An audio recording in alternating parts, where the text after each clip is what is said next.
Good morning, everyone. Can you all hear me? All right, excellent. I am Gina Abercrombie Winstanley. I am the Vice Chairperson of the Middle East Policy Council. I'm pleased to welcome you on behalf of the Council to the 95th Quarterly Capitol Hill Conference. Our topic today is the Trump administration's Middle East policy, a midterm assessment. And this is certainly a rich topic for discussion. Consider recent developments regarding Syria and ISIS, the humanitarian crisis in and growing international outcry over Yemen, the aftermath of the Khashoggi murder, and the repeated delay in the release of the administration's Arab-Israeli peace plan. All of these and other regional issues remain front-burner challenges for the administration as it enters its midpoint.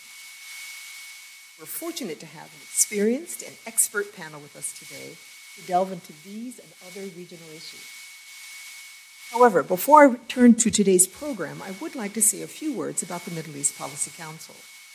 The Council was established in 1981 for the purpose of promoting dialogue and education concerning the United States and the countries of the Middle East region. We have three flagship programs: our quarterly Capitol Hill conferences, such as today's event, our quarterly journal, Middle East Policy, which enjoys a strong reputation among those with an interest in Middle Eastern affairs and can be found in some 15,000 libraries worldwide, and our educational outreach program for our next generation, Teach Mideast, which provides educational resources on the Middle East targeted mainly for secondary school students and teachers. Please visit us at our website, www.mepc.org, and our Teach Mideast program on the web at www.teachmideast.org to learn more about our organization and our activities. Now to today's event. This program is being live streamed on our website, and so I'm pleased to also welcome those of us who will be joining us. The conference proceedings will be posted in video and transcript form on our website, as will a recap of the discussion. An edited transcript of the program will be published in the next issue of our journal, Middle East Policy. So let me now briefly introduce our panelists. We will begin the program with Philip Gordon. Philip is the Mary and David Boyce Senior Fellow on U.S. Foreign Policy at the Council of Relations. He is also a senior advisor at the Albright Stonebridge Group and a former White House coordinator for the Middle East, North Africa, and the Gulf region. And of course, I know him very well as a former Assistant Secretary for European Affairs. Concentrated on the Middle East, but we'll talk about that. Our next speaker will be Mike Duran. Mike is a senior fellow on Middle East security at the Hudson Institute. He's also served as a senior director on the National Security Council and as a senior fellow at the Brookings Institute. Our third panelist is John Alterman, the Zbigniew Brzezinski Chair in Global Security and Geostrategy at the Center for Strategic and International Studies. He also directs the Middle East program at CSIS. John is a former member of the policy planning staff at the Department of State. I'd like to thank all three of you for joining us here today. The program will begin with each panelist delivering brief opening remarks. This will be followed by a discussion session which will be moderated by my colleague, Dr. Tom Retire, Executive Director of the Middle East Policy Council. I and our President and Chairman, Ambassador Richard, will be joining in the question and answer session as well. Please note that we have placed index cards on all of the seats. I hope you picked them up before you sat down. And we'd like you to use them to write down any questions you have as the speakers are speaking. And then hold up the card. The staff will collect these during the presentations and give them to Dr. Matire so that he can consolidate the questions for the discussion session. With that, over to Phil.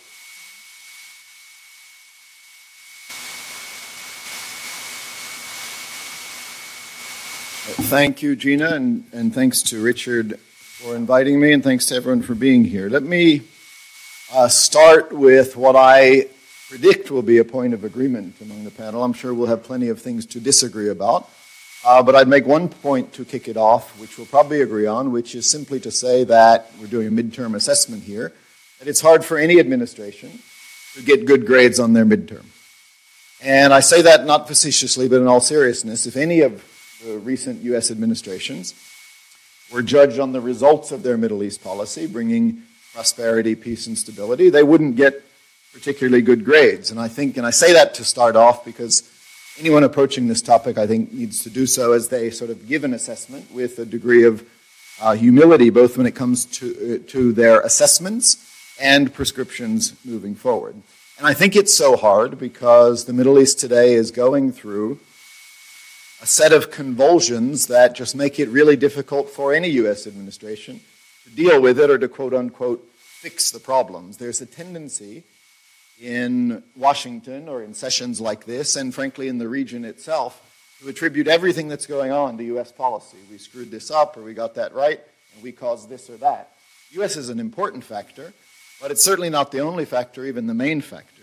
And the reality is that over the past 15, 16 years or so, sort of from the Iraq War through the Arab Spring to today, the old order in the Middle East has broken down and we haven't found anything to replace it. The autocracies, dictatorships that stood in a number of countries across the region, Egypt, Syria, Libya, Yemen, and so on, are gone. There was a lot to be said against that old order, but it was a certain order. And now that it's gone, all sorts of regional and local actors are rushing to fill the vacuum, and that's inevitably creating conflicts that are really difficult to resolve. It's exacerbating sectarianism. So you have within some of these countries that are fractured a competition to fill the vacuum, largely along Sunni-Shia lines, which is creating splits within countries, but also among countries, as Saudi Arabia and Iran vie for regional leadership. And then you also have ideological struggles to fill that vacuum without some order at the top. So within the Sunni world, you get different splits, which we see playing out in the Gulf today, not just Saudi, Qatar, but across the board, with on one side Turkey, Qatar, Egyptian Muslim Brotherhood, Hamas, and on the other side, some of the Gulf leaderships. So I make that point at the start to underscore, in the context of whatever assessment we give, that this is really hard and the United States can't and doesn't have answers to these questions.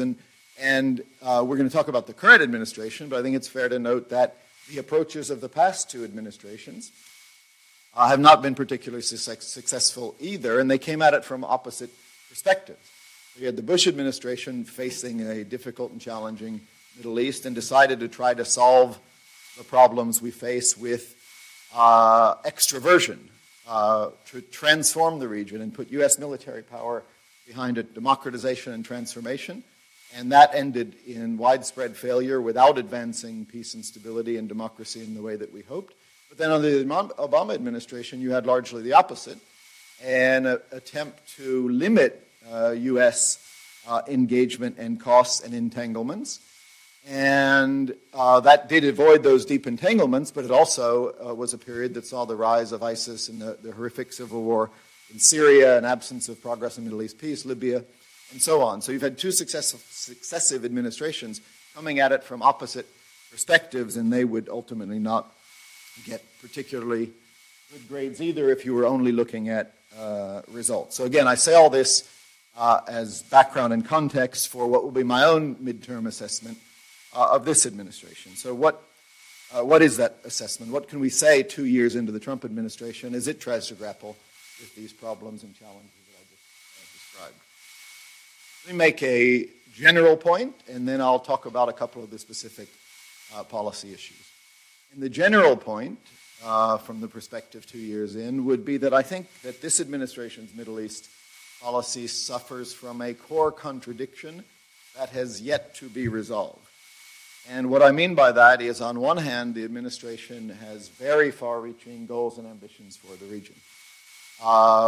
We are going to confront and deter and contain Iran and stop it from meddling throughout the region, destroy forevermore ISIS, present a Middle East peace plan that's the ultimate deal, and show American leadership in this region. It's perfectly legitimate set of goals and aspirations.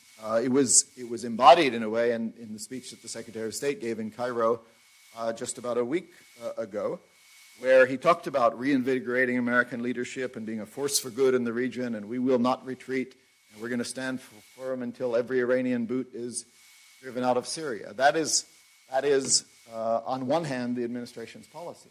On the other, at least from the President of the United States, it's the opposite of all of that.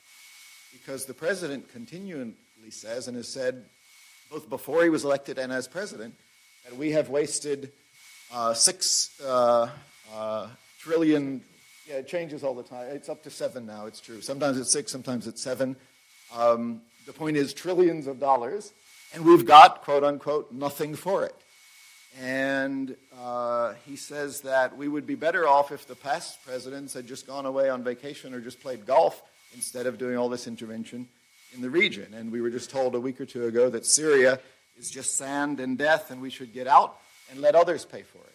So I think that is a fundamental contradiction, and it's kind of one or the other. You know, in the business world, in contracting, you sometimes hear this expression, you can have it fast, cheap, or good, but you can't have all three. And when it comes to the Middle East, I think there's a degree of that too. You can make it your top policy goal and put all sorts of resources behind it, or you can get the heck out and say it's of no interest to you, but you can't really do both of those at the same time. And so in that sense, I think there are 2 Trump administration policies towards the Middle East, and we're still trying to figure out which one it really is. My sense is it's more the latter than the former, which is to say that at the end of the day, I think this president does believe that it is a vast waste of American resources and assets, and he's not prepared to devote the blood and treasure that is necessary to achieve those very far-reaching goals that are sometimes talked about. And in that sense, I thought the Secretary of State had a pretty hard job on his last trip, where he had to go to the region to try to reassure partners and allies of our commitments and determination. He went to Cairo to give a big speech about all those things, just after the president, out of the blue, decided that the battle against ISIS was finished because ISIS is defeated and we're pulling out of Syria. So I think that's something that the administration is struggling with and is going to continue to struggle with. What about on individual policy issues? Just briefly, let me mention 4. There's so much, as always, we can talk about in the Middle East, but I think I'll say a brief word about Iran, Syria, the Gulf, and Israel and the Palestinians. And I start with Iran because I think that's where the administration would start. It's clearly the centerpiece of administration policy, sometimes even to the exclusion of anything else. But really, if there is a Trump doctrine for the region, it probably is that Iran is at the heart of all of the problems that we face across the Middle East. And if we could just deal with that, then many of the other issues would not necessarily be solved, but would be far less difficult. The problem, I think, is 2 years in. The result of that policy has been, for sure, increased pain on the Iranian economy, but not the results that we're looking for in terms of Iranian behavior in the region. And thus, I have a set of questions about what this approach is really going to accomplish. The core of it, of course, is pulling out of the nuclear deal. And we're not going to debate that deal here. I think that's been debated extensively in this room and others. But I think there is something important, or at least a point I would want to make about it, which is that the administration would give itself very high marks, I think, for pulling out of the deal and increasing pain in the Iranian economy. There's no doubt that U.S. Secondary sanctions are having an effect. But I think the important thing to remember is that's not the goal of our policy. The goal of our policy is to use that pain and pressure to get Iran to do things differently. And that, I don't think, is happening, and I don't really know what path we expect to take that will lead it to happen. And that's what I would ask about the administration's approach now. So what is supposed to happen as we increase this pain on the Iranian economy? Are they going to behave better in Yemen and Syria and vis-a-vis Hezbollah and elsewhere in the world? I don't see that happening yet. Are they going to accept a better nuclear deal? I mean, when the president pulled out of the Iran nuclear deal, the argument was it was a terrible deal because it had sunsets and it didn't cover ballistic missiles, it didn't cover Iranian regional behavior, didn't allow inspectors to go in anytime, anywhere.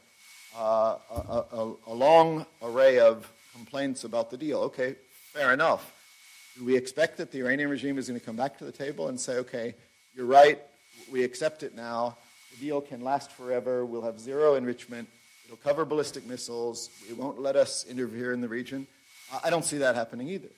So then what? Is the Iranian regime going to change? Is this pain going to lead to a different Iranian regime that comes in and accepts the better nuclear deal and stops meddling in the region? Again, if the answer is yes, more power to them. Let's tip our caps, and the administration will have accomplished great things. But that doesn't seem to be imminent either. The best thing, in all fairness, I think that can be said about the administration's approach so far is that it has denied Iran resources that it can put to some of these activities in the region. The problem with that, though, is that most of these things are relatively cheap. It just doesn't cost Iran very much to interfere in Yemen and Bahrain or even support the Syrian government. And therefore, I come back to my core critique or problem with the policy is that it is no doubt increasing the pain on Iran, but it's not leading to the better and different Iranian policy that is meant to be the goal. Looking forward, I think there's an interesting question about the nuclear deal itself, because again, the argument was by pulling out of the deal and reimposing secondary sanctions, we will get a better deal and deal with the nuclear question better than we have so far. Now, so far, Iran has stuck with the deal, hoping to entice others, European Union, China, India, to keep buying Iranian oil, and it would remain in Iran's interest to stay in the deal. But perversely, in a way, the more successful we are, the less likely that is to continue.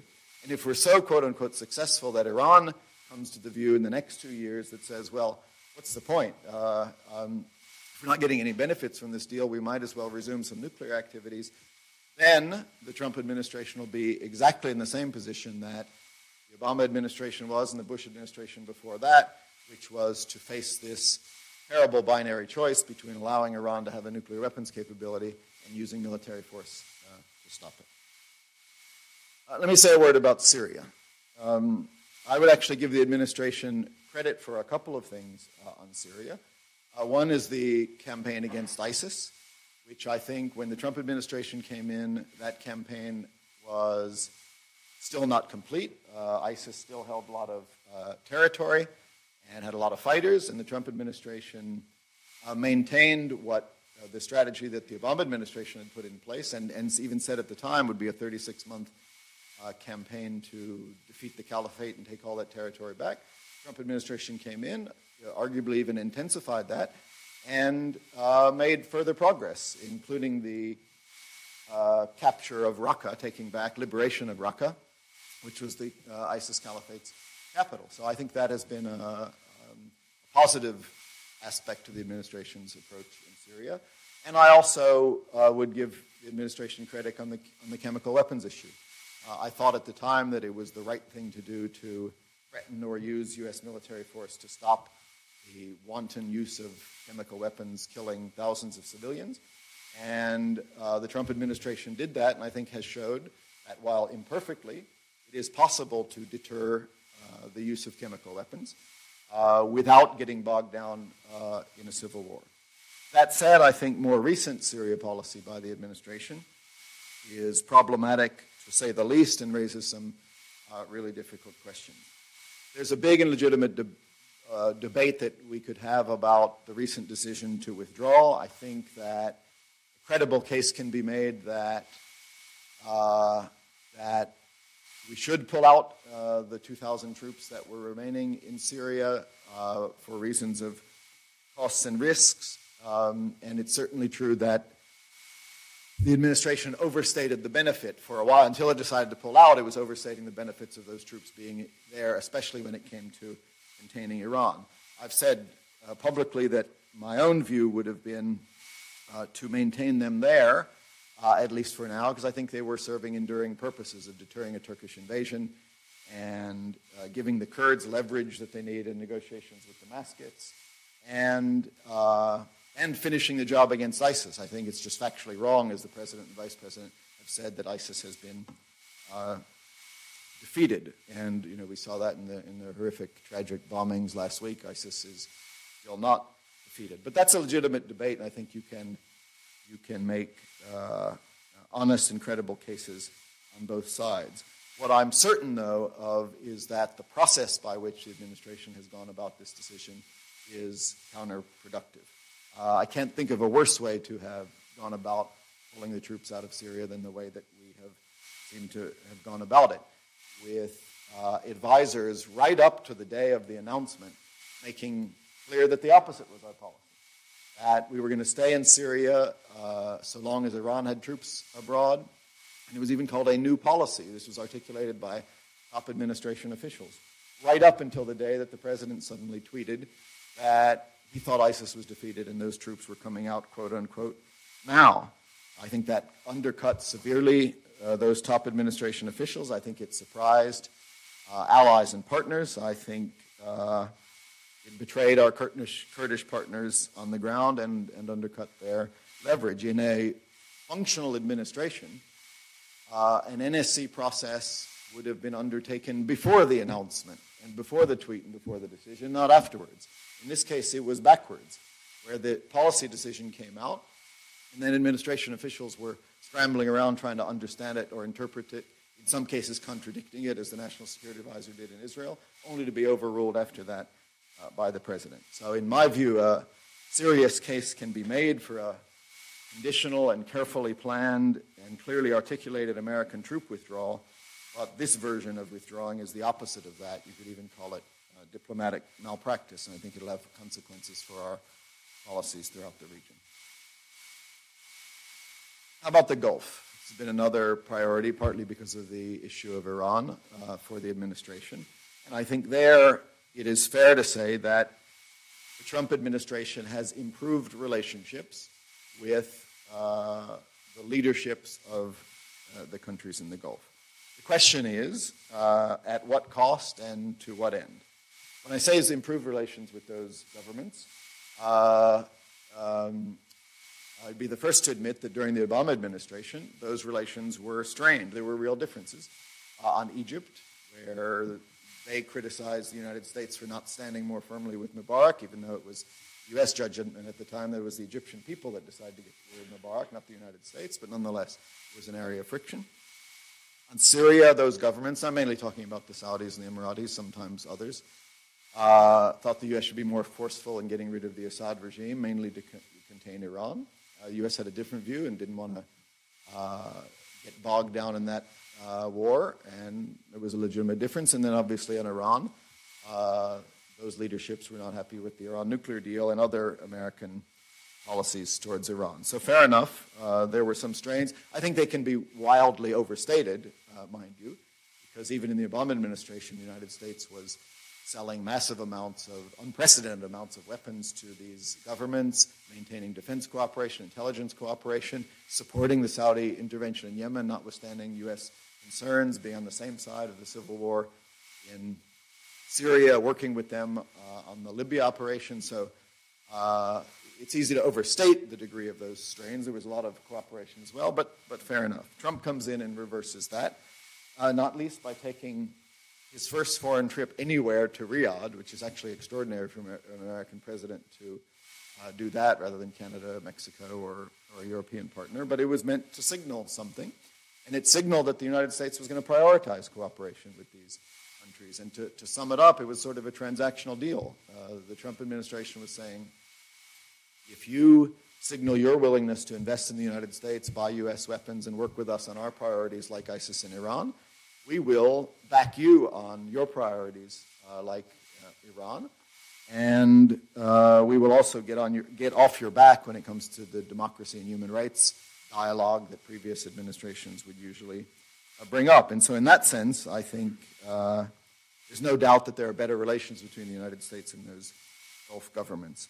What's less clear is what the U.S. is getting in return and what the cost of that policy is. And by getting in return, I would just say that while the administration touts all sorts of investments from the Saudis in arms sales. I think people who have looked at that understand that it is wildly overstated. Most of the arms deals were in place even before the administration came in, and the investments are much more limited than the big numbers that the administration throws around. And I think there's also been a cost to it in terms of signaling that we are so supportive of the agendas of those Gulf partners that they have a green light and a blank check to pretty much do whatever they want, whether it's launching the boycott of Qatar, continuing with the bombing campaign in Yemen, repressing dissidents, and all of that they can do, not expecting any pushback from the United States.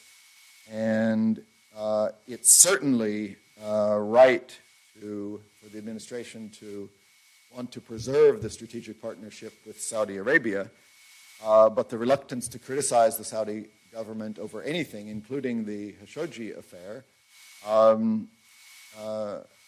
implies somehow that the United States needs Saudi Arabia's support more than Saudi Arabia needs U.S. support, and I would question that proposition. I don't think the Saudis are standing up to Iran as a favor to the United States. They're standing up to Iran because it's their own policy. I'll make my last point about Middle East peace, and it's actually worth observing that in the old days, Middle East peace would be, Israel-Palestinian issue would be like the first point. In these days, because there's so much else on the agenda, it often comes last, but I didn't want to finish without mentioning, because I do think it's important, even if it is to a degree, the dog that hasn't barked. As Gina mentioned, we're 2 years into the administration, which came in with very far-reaching plans and great fanfare to negotiate the ultimate deal.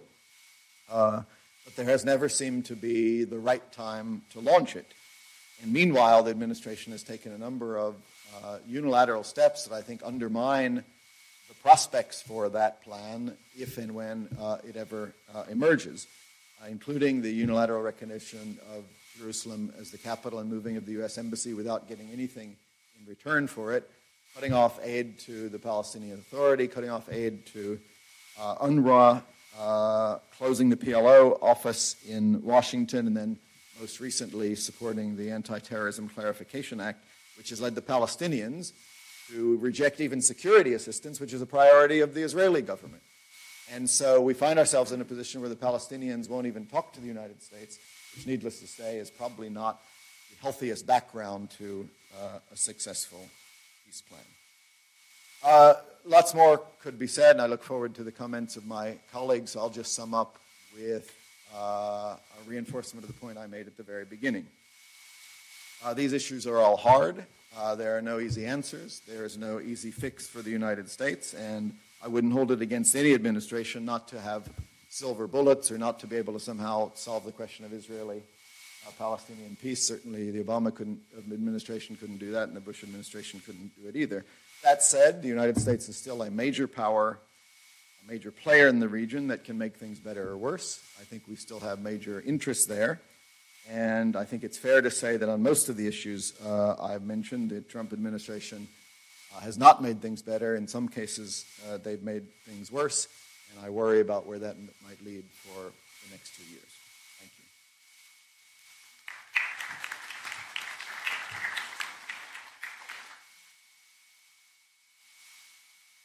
Are there any questions that you want to pass to the staff? Well, thanks to Phil for those opening remarks, and thanks to the council for having me, and Tom, and Gina. Great pleasure to be here. See old friends, and surprised at how many of you came. I think, and it's great to see you. I think if we're going to assess the Trump administration, we should start with what the president promised us during the election.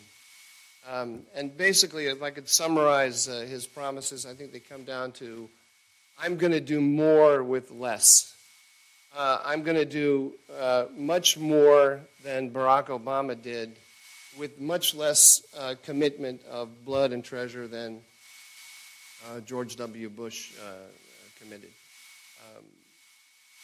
Trump looked at the Bush effort to democratize the Middle East as a big boondoggle, as a fantasy was disconnected from a hard-headed definition of American interests, and he looked at Obama's policies as capitulation to adversaries such as Iran, primarily Iran. And so what you see is there's a line of continuity between Obama and Trump in that both, I think, responding to American domestic opinion, want to keep the Middle East at arm's length. The American public looked at the record of the last however many years since 9/11. They saw that we toppled or had a hand in helping to remove 4 leaders in the Arab world, and they didn't see a lot of advantage to the United States for having done so. And so you have this kind of same impulse, I think, working on both presidents, but they had a very different approach about how to deal with it. I would liken President Obama's approach to conceiving of the Middle East as a round table. The job of the United States was to put all of the stakeholders, and that's an Obama administration phrase. That's a great way to talk about the Middle East. We don't have enemies and friends. We have stakeholders and problems to solve. So Syria is a problem, and we have all the stakeholders. The stakeholders include the Israelis and the Saudis, but they also include the Iranians and the Russians, and we bring them together in a round table, and our job is sort of first among equals at the round table. We're the chairman of the meeting, and the United States tables solutions and then tries to come up with policies that all the stakeholders can agree upon. The problem with this from my point of view, and I think also from the point of view of the Trump administration, is that when you treat an adversary like the Iranians as a stakeholder and not an adversary, they're happy to pocket all the concessions that you give them, and then they offer more. So we let them into the lovely boardroom with the beautiful chandelier and the lovely paneling on the wall, and they sat there and they took everything we gave them, and then they started dismantling the chandelier and pulling the paneling off the wall and going off to sell it elsewhere. So the Trump administration's answer to the problem of how do we look after our interests but minimize the commitment of blood and treasure is to work through allies. And that, of course, is the traditional answer in international relations since the Peloponnesian War. And so the traditional allies are those who will accept the American security umbrella in the region, and the biggest among them are Israel, Saudi Arabia, and Turkey. Those are the ones that have the greatest capacity to project power beyond their borders, whether it's hard power, military power, or, especially in the case of the Saudis, economic power, and so on. And so the idea is to put together a coalition of our traditional allies to contain Iran. I would liken the Trump approach to a rectangular table. On one side, you have the United States and its traditional allies, and on the other side of the table, you have the adversaries, in particular, the Iranian alliance system and the Russians. And the job of the United States is to strengthen its side of the table against the other side of the table. I believe this is a much healthier approach. I believe that the Trump administration's approach is a much healthier approach than the Obama administration's approach, because the Obama administration's approach has failure baked into the conception, because it's based on the idea that ultimately we're going to reach a deal with the Russians and the Iranians that is acceptable to all sides. So it comes down to how do you read the Iranians. And the Trump administration read on the Iranians, my read on the Iranians is they want to destroy the American alliance system, and they want to expel the United States from the Gulf, certainly, and from the Middle East. The Obama administration's approach is to look at this and think about capabilities, and they say, There's no way the Iranians have such aspirations because there's so much, the power differential is so great, they'd be crazy to think that way. But if you look at what they do and what they say, they're telling us all the time that indeed they do think that way. And in fact, they've had remarkable successes in thinking that way, despite the incredible power disparity. So if I had to give the Trump administration a grade for its performance so far, I divide the grade into two things: the conception and effort on the one hand, and results on the other. And I give it an A+ for conception and effort, A+ for effort, and I give it kind of this similar to Phil. I give it an incomplete for performance. We have to wait and see how all of this works. There are a number of things that are, to me, unclear as of yet.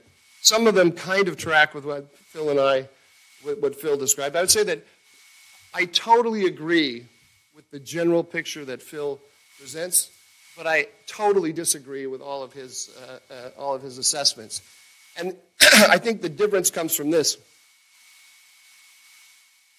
And I don't want to put words in Phil's mouth, but I think Phil's grading success by whether we solve problems in the Middle East.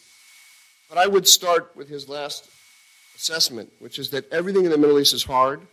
There are no easy answers. There are no quick fixes.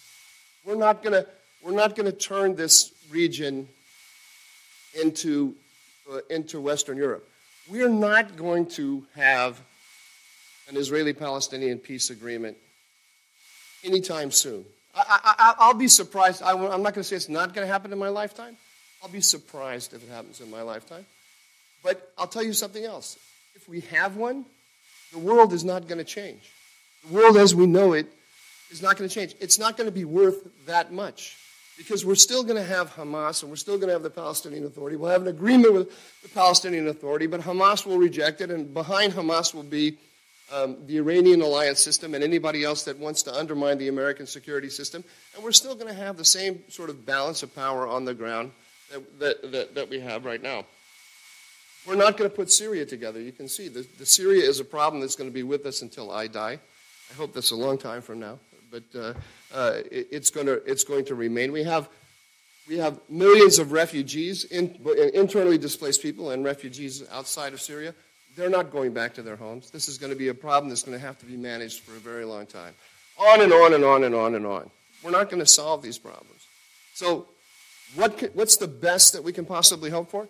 The best that we can hope for is that we posture ourselves to manage these difficult issues to the best of our ability. That's all we can hope for. And the Trump administration's conception that we work with our close allies, or those who are willing to accept the American security system, is the only one that makes any sense, given the fact that the American people have decided we're not going to bludgeon these people into doing what we want, and we're not going to transform them into being something other than what they are. We have to work with the region as it is, and we're going to work with it somewhat from a distance. Now, the Trump execution is an incomplete, not for the reasons that Phil said.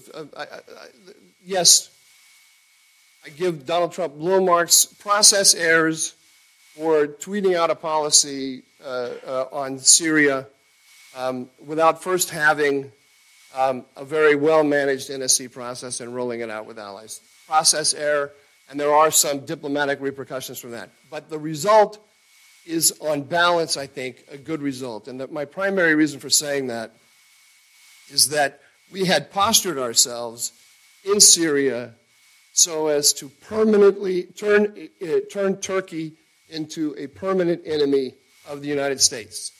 How did this happen? It happened because, as I said, President Obama wanted to reach out to Iran. He wanted to turn Iran into a stakeholder around the round table rather than an enemy. And he believed that if he reached out his hand in friendship to Iran, as he said in his first inaugural, that the Iranians would reach out their hand in return. If we showed them that toppling their regime is not the goal of the United States, they would work with us to solve problems in the Middle East. So when the Kobani crisis hit, when it became obvious to the White House, to the president, that he could not stay out of Iraq, that he was going to have to commit troops to Iraq and to Syria because of the rise of the Islamic State. And this, you remember, is the thing that President Obama wanted to do least in foreign policy. He said in an interview with David Remnick, every president gets his paragraph. Every president has in the history books a paragraph about him which says he did X, Y, and Z. And he said this, he came into office saying a president has to know what his paragraph is going to be. So he had written his Middle East paragraph before he ever made policy toward the Middle East. And we know what that paragraph said. I ended Bush's wars. I got us out of the Middle East. That was his paragraph. So when the Islamic State popped up and he had to put troops into Iraq and Syria, it was devastating to him because it erased his paragraph. But also, the other achievement in his paragraph was, I transformed relations with Iran. The Iran nuclear deal was part of a thaw with Iran, which was the thing that Obama was most proud of, and he was in the middle of negotiating it when the Kobani thing hit. So he gave an order to his people. We need a proxy on the ground that will not undermine our Iran policy and that will not pull us into direct conflict with the Assad regime, the primary proxy of the Iranians in the Fertile Crescent. The YPG, that is the Syrian wing of the PKK, the separatist Kurds in Turkey, raised their hand and said, put us in, coach, we'll do it. The Talabani faction from the Kurdish, the KRG, the Kurdish autonomous region in Iraq, has good relations with Iran and has good relations with the YPG. The Barzani faction is aligned with Turkey. The Talabani people grabbed the Americans by the hand, went and made the marriage with the YPG. It was all part of a seamless idea of Iran becoming a stakeholder rather than an adversary. We were building our 2,000 forces in eastern Syria.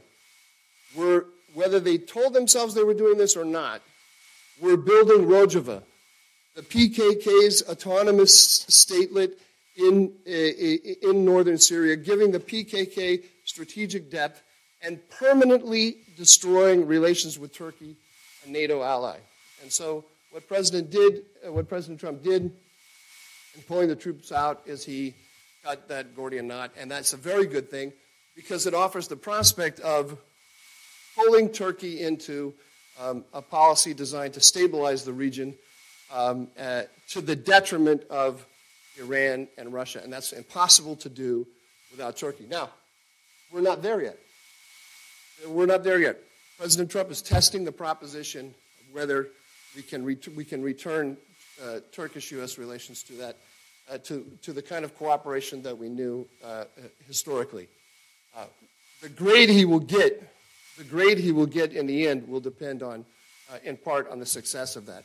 I was disappointed about the pullout of the troops, in that I had always hoped that we would use our position in Syria for our troops to actually carry out a more robust anti-Iran strategy. But by the time he did it, I realized that was never going to happen. Now, I'll just end with this and saying there is a gap. I have to agree with Phil. I hate to agree with Phil, but I have to agree with him on this. There is a gap between stated aspiration of the Trump administration about countering Iran and the capabilities that we can see on the game board. It's not clear to me that if we have some 22 months, I don't know how long it is between now and November 2020 when we have the next presidential election. I don't know if the president is going to succeed in drastically tipping the balance between Iran and the United States in that time frame. I will grade success differently, however. The Obama administration did, by doing nothing, or very little, it was remarkable how consequential President Obama was by this roundtable approach, by alienating the United States from its traditional from its traditional allies, and giving the United States very weak cards to play against Iran as it used the Hezbollah model to insinuate forces all across, in Iraq, in Syria, in Lebanon, and in Yemen, and also by instituting the JCPOA. You can see that the grooves of the Obama policy are now well established in the minds of the Democratic foreign policy elite. They are waiting out the president. If we get a Democratic president in 2020, they want to immediately go back to the grooves that President Obama established. It was extremely hard for the Trump administration, given the tools that it had, to reverse what President Obama did. So I will regard the Trump administration as getting an A for execution if it does as good a job between now and November 2020, or whenever President Trump leaves office, of making it impossible for the next administration to reverse the course and turn away from our allies and go back to this what I consider to be a delusional policy of reaching out to Iran. Thank you.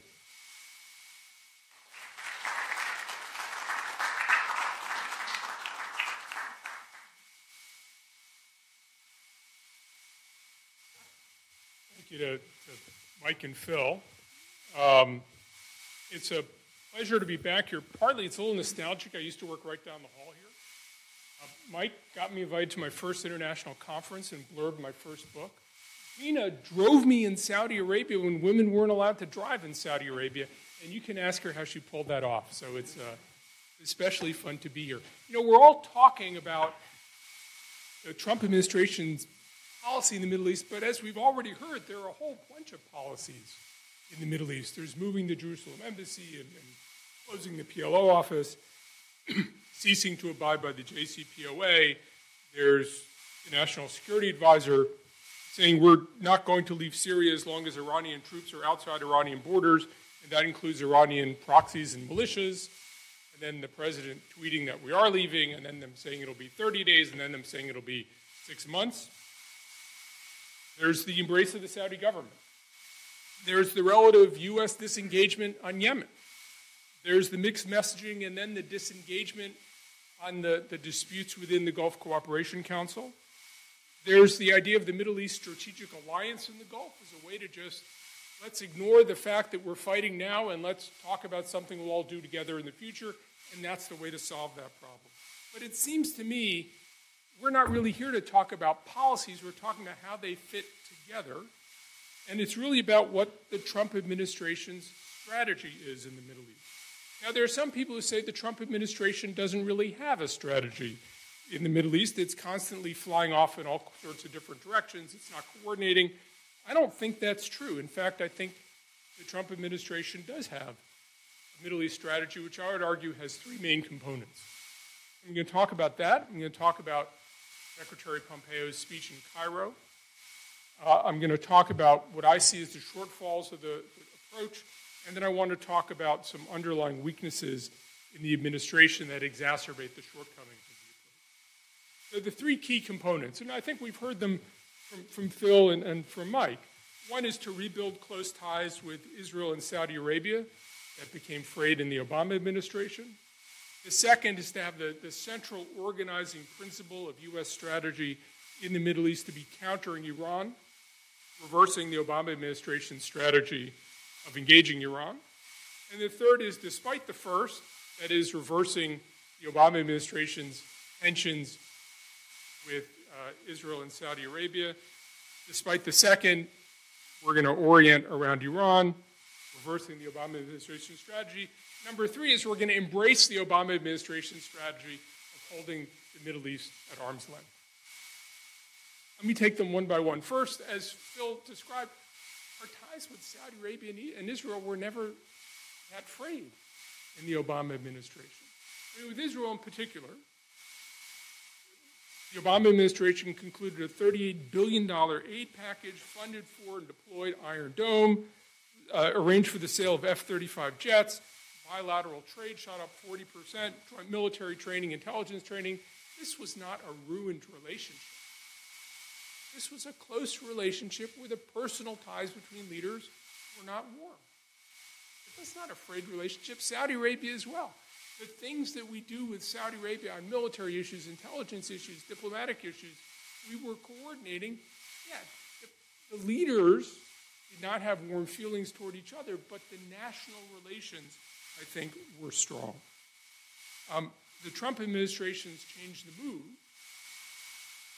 but I don't actually see the level of cooperation being much different between the two administrations.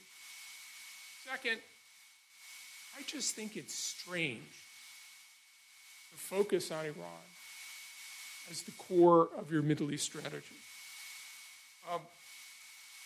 Iran is so much weaker than the United States. Their military has had a horrible time resupplying for 4 decades. Their GDP is somewhere between the GDP of the state of Maryland and the state of Michigan, way below North Carolina. Mississippi is the state with the lowest per capita income in the United States, 7 times the per capita income of Iran. This is our big rival in the Middle East? Are you kidding me? Iran fights asymmetrically. It finds cheap ways to hurt, but it has no way to actually win. It can't defeat the United States. There's no way in the world. It's a country with no real allies, and certainly no strong allies. As a general principle, Iran's game is they can be a spoiler, but they can't be a winner. And building them up into the bogeyman of the Middle East just lowers the bar for them to be a spoiler. We're making their job easier by saying we're all about keeping them from doing anything. We're making it easier for them to do anything and something. In terms of withdrawing from the Middle East, to paraphrase Trotsky, which is not something I do in the Senate Russell building very much, you may not be interested in the Middle East, but the Middle East is interested in you. As a country, we really have to have a conversation, long overdue, about our goals, ways, and means in the Middle East. What can we expect to do? How much will it cost? What tools do we have? And I think the president should have that discussion with the American people. And I think the last several presidents have made promises but haven't really wanted to have the discussion. I think it's the role of Congress to engage in that discussion. That's the 3 pieces of the strategy. The Cairo speech. What was striking to me about Secretary Pompeo's speech in Cairo was that he reduced the Middle East to a collection of states, abandoning the long-standing practice of the United States of seeing countries, including the United States, both in terms of the government and the people who live there. And in a way, it gave away one of our big tools because, for more than a century, the United States has stood as a cultural icon, an economic model, a political beacon, and a government. And we were able to play one off against the other, and one became a force multiplier for the other. Our effectiveness as a government was in part because the U.S. as a nation has long been a force on the world stage. We've always played off that duality, and in fact, we've often had success because we played off that duality. It was the U.S. government working with governments and people that facilitated the peaceful end of the Cold War in Europe. It was working with governments and people that helped spread prosperity and democracy in East Asia. From the days of decolonization after World War II to the fall of the Soviet Union, the U.S. government's been conscious of the power that the idea of the United States has around the world, and it's maintained a useful tension of working with governments while still being conscious of the U.S. government's effect on population. Secretary Pompeo sort of tossed that all out in Cairo. He criticized the human rights performance of hostile governments, Syria and Iran, and then he just sort of talked about the rest merely as partners and allies. He criticized the Obama administration for its eagerness to embrace only Muslims and not nations. But by nations, he only meant governments. He only meant governments. Now, there's something a little weird about that. And the weird thing is that this is a U.S. administration with unprecedented contempt for the bulk of the U.S. government. Right? And this is a government that doesn't really like government. And it's doubling down on governments, which in almost all cases lack the honesty, efficiency, and efficacy of their U.S. counterpart. The concept of a deep state, rogue intelligence operations, officially sanctioned torture, bribery, corruption, executive meddling in judiciary, a whole bunch of things that frankly are commonplace and tolerated throughout the Middle East, and they're rare and prosecuted in the United States. And to juxtapose the fact that the administration wants to embrace those governments while being skeptical of the U.S. government is something that I sometimes have a hard time wrapping my head around. And the reality is people in the Middle East see this in their government, they see this in the U.S. government, and they strain against their government, and the traditional approach in the United States has been to work with both. You can't abandon the government and just work with inchoate groups of people. States are sovereign and all those things, but you understand and you build ties, and you work with your friends on what you have to work with, but you also push them and you try to get the parties to somehow come together and make governments more effectual and get populations to find pathways to improve their governments. That's what we've done for decades. And that's what, to my frustration and disappointment, the Pompeos speech seems to turn away from. And I don't think it's going to lead to better policies. It seems to me that merely rallying governments to push back against Iran is not going to lead to U.S. success in the region. As an approach, it's one-dimensional, it leads quick results, and it's easy to keep score, but I think it won't get us what we need. All of this, I think, suggests a second problem I see in the Trump administration's approach, which is the abandonment of the consensual leadership that the U.S. had in the world by turning everything into a bilateral contest where the U.S. is the stronger party. I think we're creating antibodies to the United States acting in the world. There's a tendency to balance against the United States and for countries to supplement their relationship with the United States with other relationships.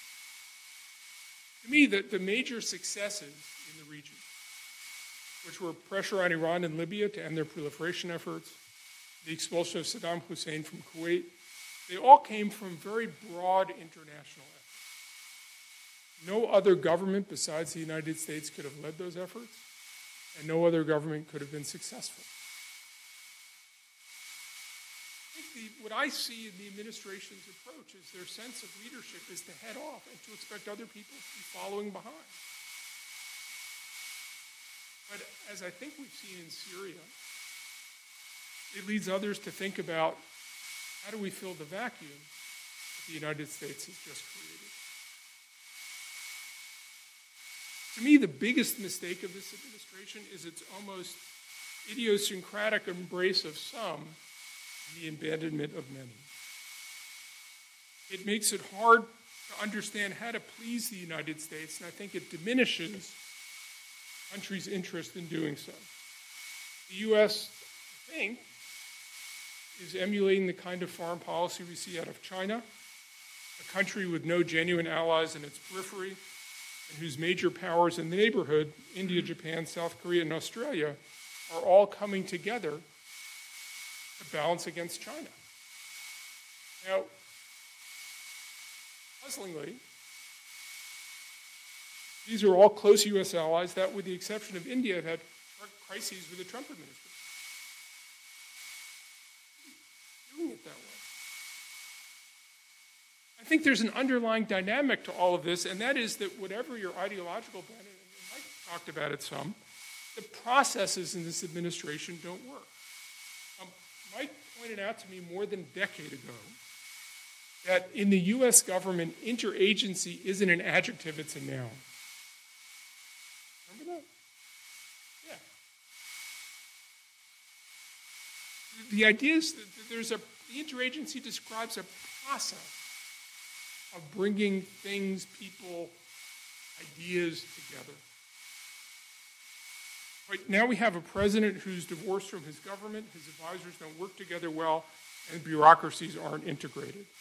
It's the president's frustration with the poor functioning of his staff that leads to tweets on Syria withdrawal that precede rather than follow careful study, and it's the government's distrust of the president's leadership that results in policies not following the president's clearly expressed views.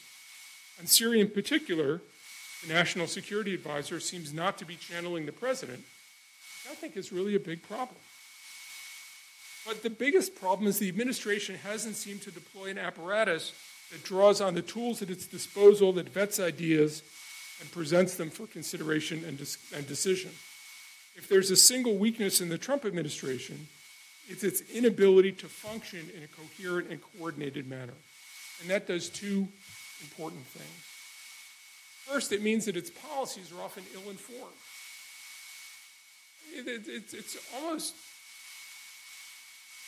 It's remarkable to think just how much information the U.S. government can access, but you have to ask the question.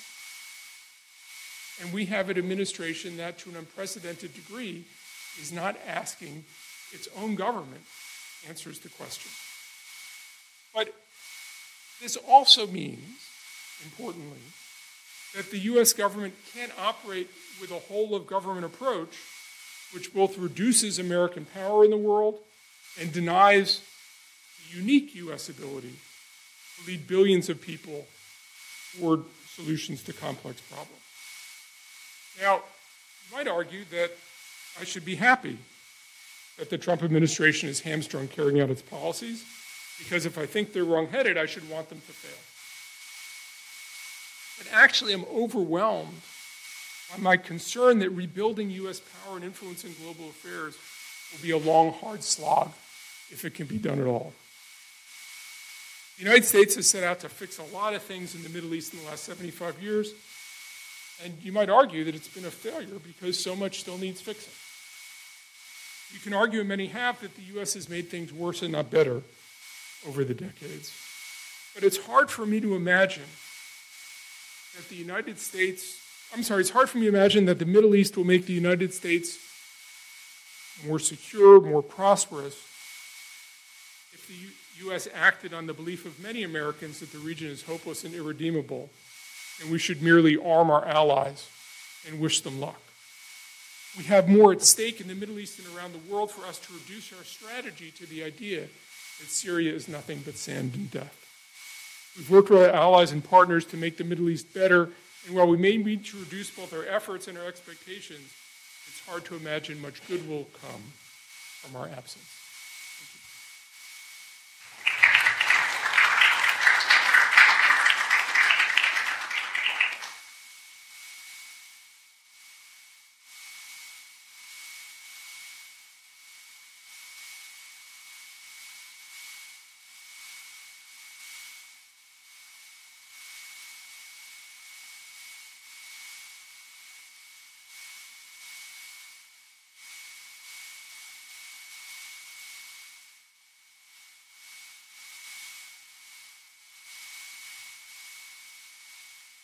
All right, thank you very much. I think that what I heard initially was this idea that administration is, I guess you could call them realists. And we know they're not liberal internationalists. They're not isolationists. There are objectively not. They have a realist approach to state of anarchy and balance of power and where the threats are coming from. And who their allies are, and Mike in particular was stressing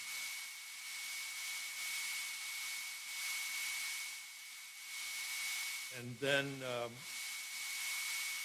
the critique really was that they're not applying the resources that we. But then John questioned something very basic. Have we really defined threats? Questioning whether Iran is worthy of being the center of our policy. So I guess we should really start there. And by the way, another thing, I never really heard much about Russia. There was a time when our objective was to be sure that Russia didn't. Russia is in the region again. So can we go a little more into this question of Iran? Why we have focused on them as a threat? Let's talk a little bit about what their objectives are. We talked about their power, we talked about their strength, but what are their objectives and what have their accomplishments been that pose a challenge for us? Where do we stand with them?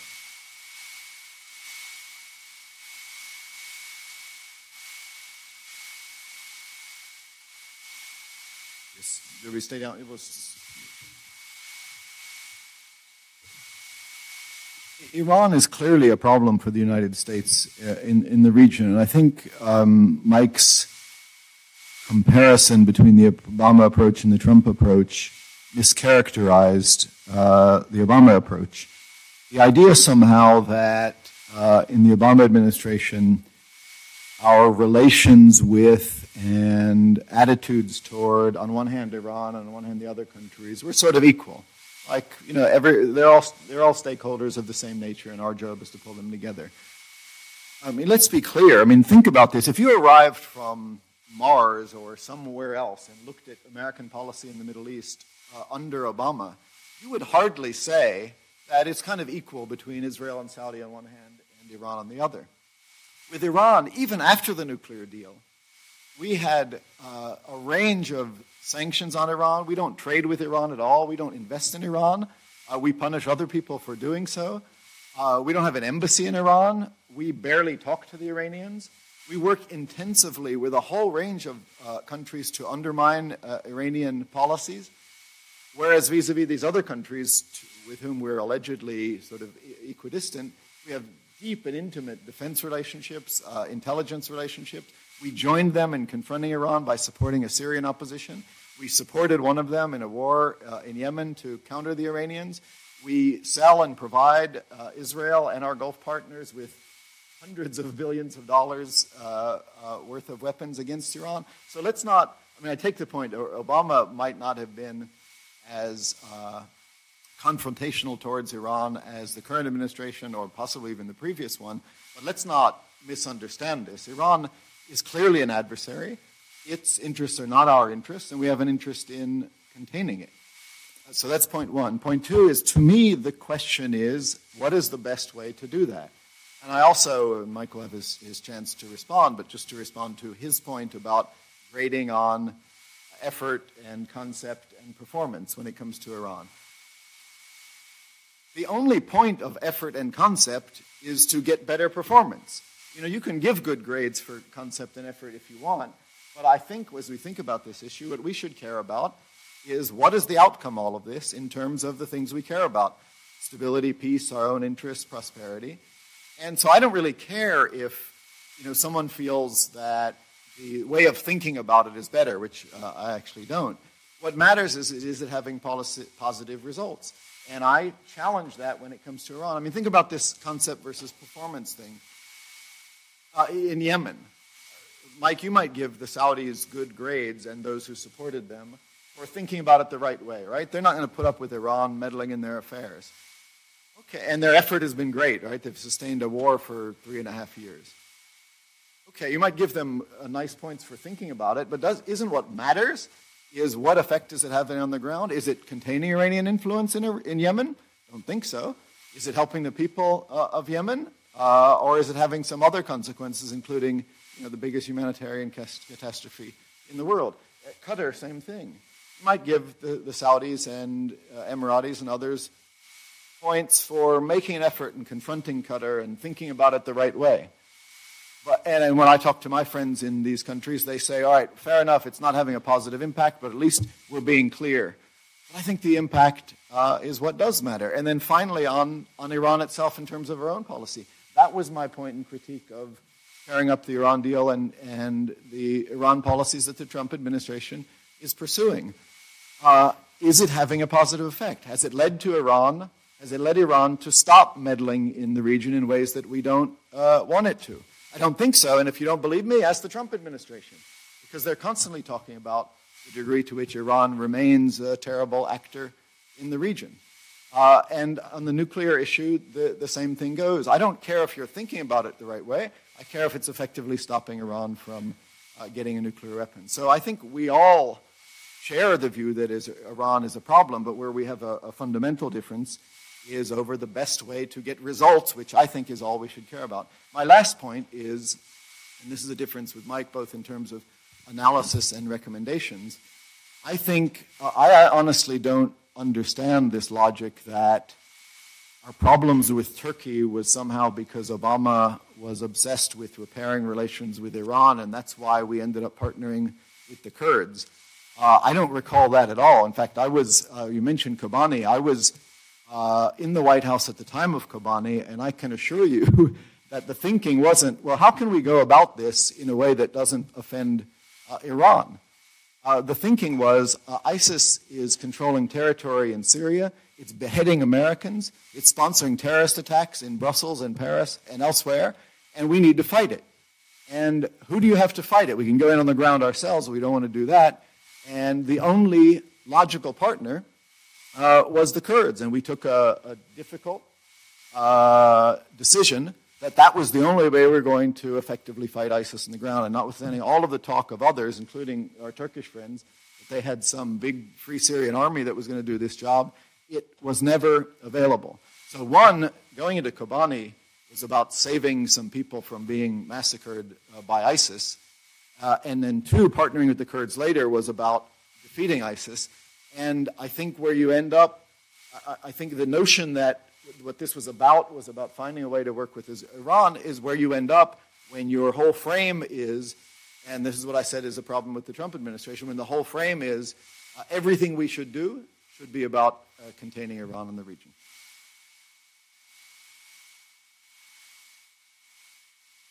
When I listen to Phil, I was trying to think of a metaphor. It's like the Obama administration, or let's say Phil is sitting in his living room building a fire to cook, to boil his coffee. And I say, Phil, you're burning down your living room. And he says, no, I'm making coffee. I say, but look, the fire's spreading. And, yeah, but I'm making coffee. I don't remember, nobody in my house ever said, we're going to burn down the living room. They said, we're going to make coffee. So you can look at the same thing and see very, very different things. The Obama administration, I don't know how many weeks did John Kerry sit in Europe negotiating with that used car salesman Zarif. Was it 57 and a half? Was it 63? Was it 15? I don't remember. But when you talk about elevating a third-rate power up to a first-rate status, it's when the Secretary of State of the world's only superpower sits there and begs the used car salesman to come to a deal with him on the nuclear deal. The Iranians have managed. We spent, I don't know, maybe Donald Trump got it wrong when he said $7 trillion. How many trillions of dollars have we spent in Iraq? Is it 2? Is it 4? It's a lot. It's a lot of money. It's many pallets of cash we've spent in Iraq. And if you're an Iraqi leader today, do you listen to the United States? When you think about what you're going to do you think, wow, if I do X, will that annoy the United States or will it annoy Iran more? And which one do you listen to more? And what we managed to build in Iraq is a government that listens to Iran at least as much as it listens to us. I'm fearful it's probably even more than it listens to us. The Iranians have managed to pull a victory from the jaws of defeat in Syria. The Iranians are establishing a base in Yemen where they're going to have smart missiles trained on Riyadh, a G20 capital. So when I hear John say, "Look, this is an insignificant third world country with a standard of living equal to that of Mississippi," I think yes, this is a seventh of Mississippi. I think yes, exactly. How is it that the greatest power on earth cannot solve this problem? And the problem I see when we look at the Middle East is that we have chosen our proxies incorrectly. We have read the map incorrectly, and we have put our resources behind the wrong actors and behind the wrong policies. An example: counter ISIS. The minute you say that the strategic goal of the United States in the Middle East is to destroy 20 or 40,000 nasty guys with pickup trucks, you have handed the region to Russia and Iran. Because countering Iran in that conception is always the second, the third, the fourth priority. And in government, once something is the second, third, or fourth priority, it's not a priority at all. So yes, we have all of these policies in place that posture the United States that make the United States automatically a rival of Iran. But what has the United States done in response to any major muscle movement by Iran, particularly under the Obama administration? When Iran put missiles and rockets into Yemen, that was a major change in the balance of power. What price did the United States make it pay for doing that? No price whatsoever. It happened. Nobody even remembers can you even remember the debate in Washington about what do we do about this major muscle movement by the Iranians? No, there was no debate. When Iran put forces in Syria, when the Russians put forces in Syria, where was the debate in the United States, the really significant debate about what should we do in response to this action, which is designed to undermine us, undermine our allies, and strengthen Iran and its allies? We had a government that called the Prime Minister of Israel a chicken shit, while it sat for 57.3 or 12.8, I can't remember how many weeks, treating Zarif like he was deserving of our respect on that level. One last point, and then I'll hand it back to you. The key question is, how do we posture ourselves so that we get allies that work with us?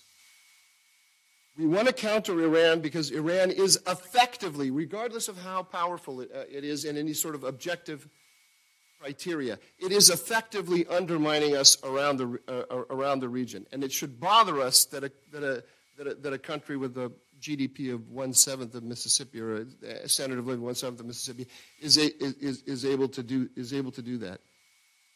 When we say that countering ISIS is our priority, we adopted a strategic priority that was not shared by any government in the region. No government. The United States was the only one that said countering ISIS is the number one priority. Every other government in the region did the sensible thing. And they said, what order is going to replace the ISIS order? And is that going to work for me, or is it going to work for Iran? And the United States made choices in its counter-ISIS program that objectively worked to the advantage of Iran, regardless of what it was saying to itself. So yes, they were making coffee the whole time. They were never trying to strengthen Iran, but in fact, they were burning down the house. Can I just come back briefly? I think, by the way, the government of Iraq was pretty concerned about ISIS, lest it take over their country. But that's not the point I want to make. I'm trying to figure out what you're getting at in terms of Iran policy. I agree. Let's stipulate. Iran is a problematic actor in the region. It is a terrible thing that they are deploying missiles that can threaten Riyadh and trying to undermine governments in Bahrain and supporting the Syrian dictator and all the rest. I'm not contesting that at all.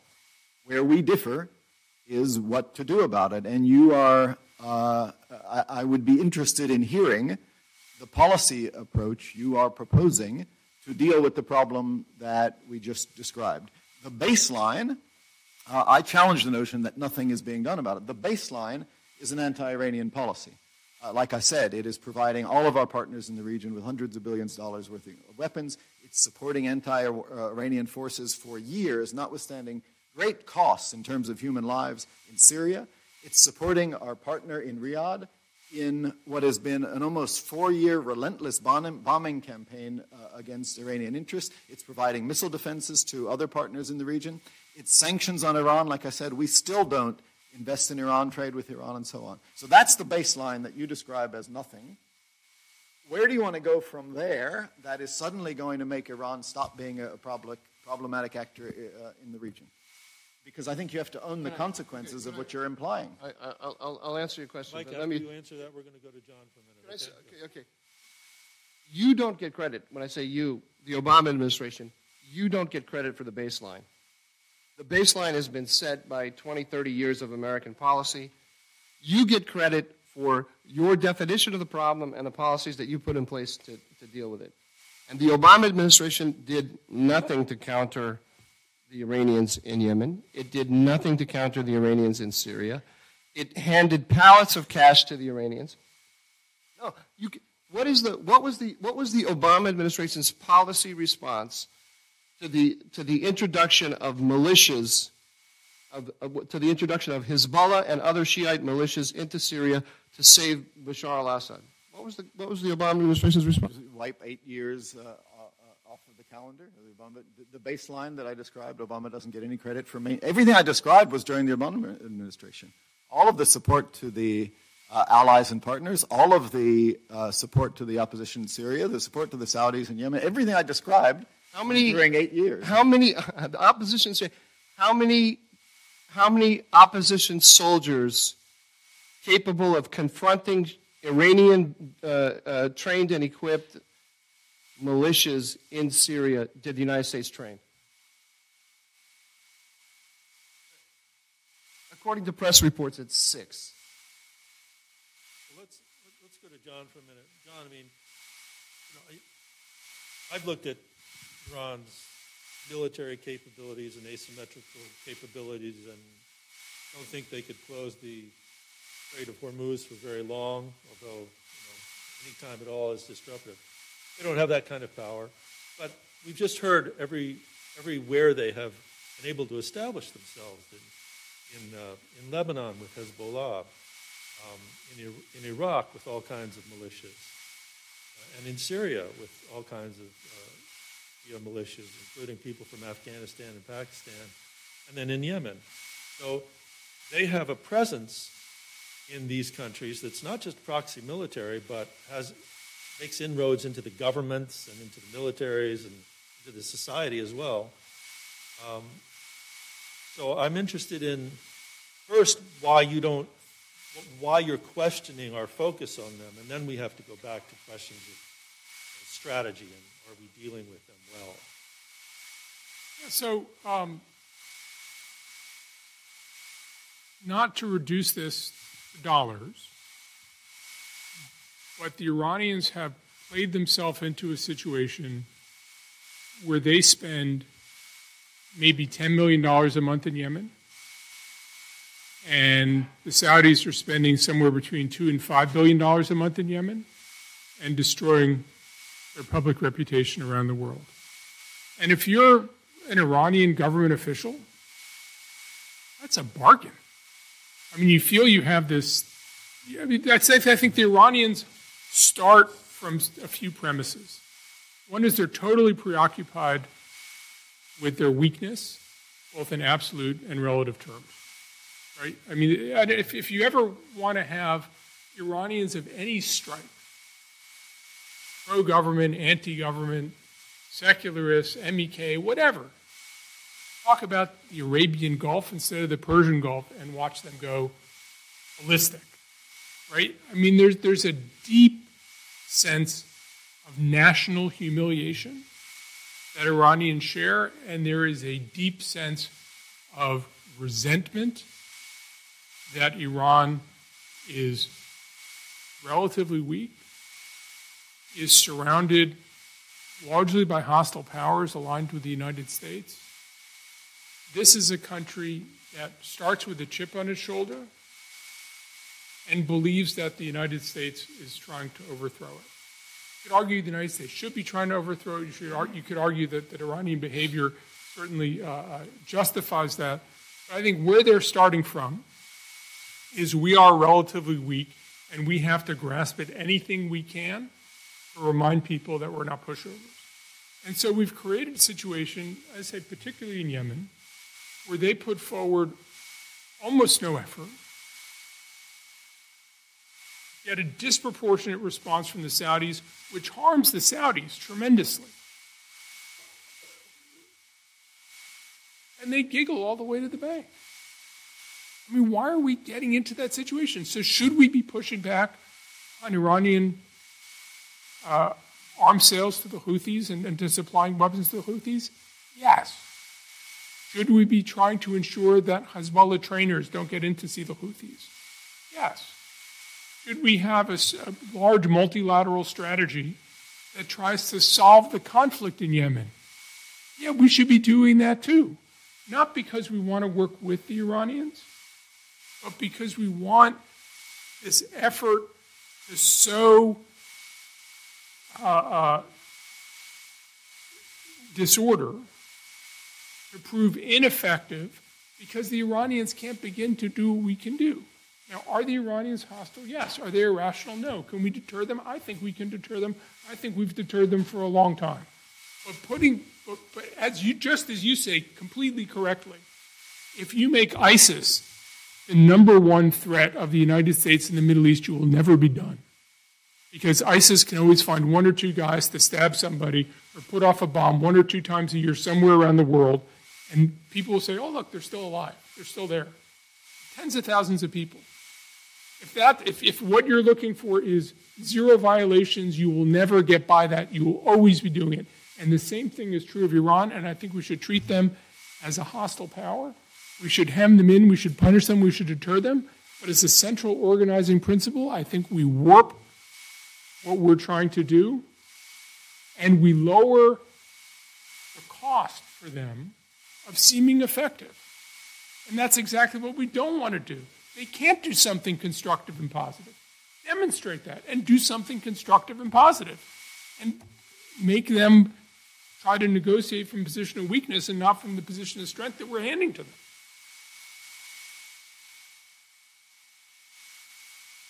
Well, let's talk about strategies.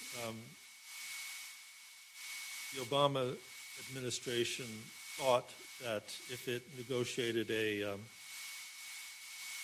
nuclear agreement with Iran, it would potentially moderate their other behaviors in the region, and it didn't. So the Trump administration has withdrawn from this agreement.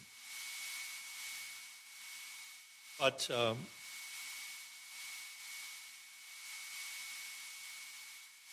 let's consider the possibility of having stayed in the agreement and having developed other strategies instead of relying only on that agreement. Why did we need to leave the agreement? Was it so bad that we had to leave it rather than stay in it and develop all kinds of other strategies that would be more effective in addressing their position on the ground in the Arab world, in Iraq and in Yemen and elsewhere?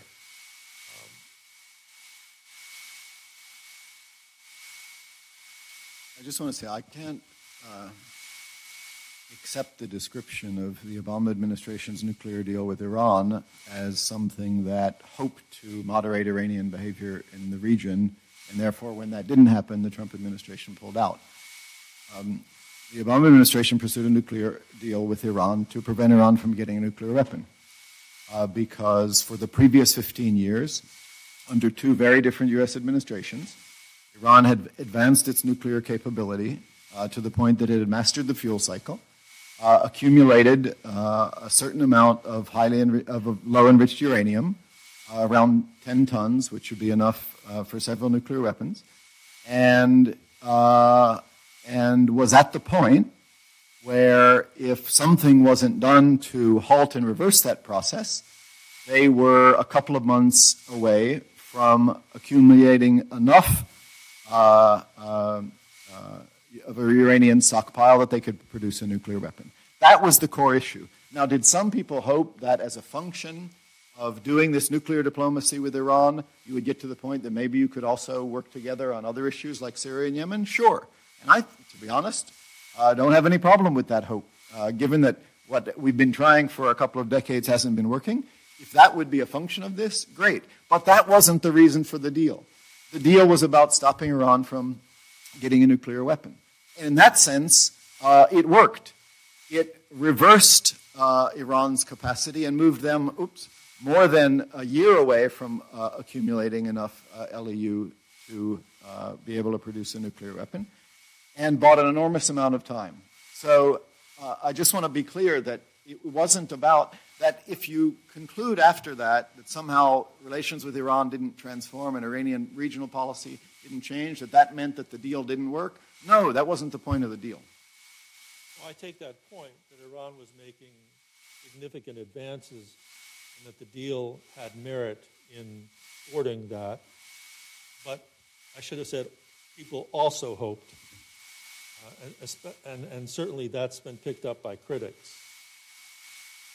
And the reason I make that point, first I think it's fundamental to understanding, but related to this issue of Iranian meddling in the region, the question often comes up, well, why didn't we insist on that too, right? Why naively just do the nuclear deal? And this has been a core Trump administration critic of the deal.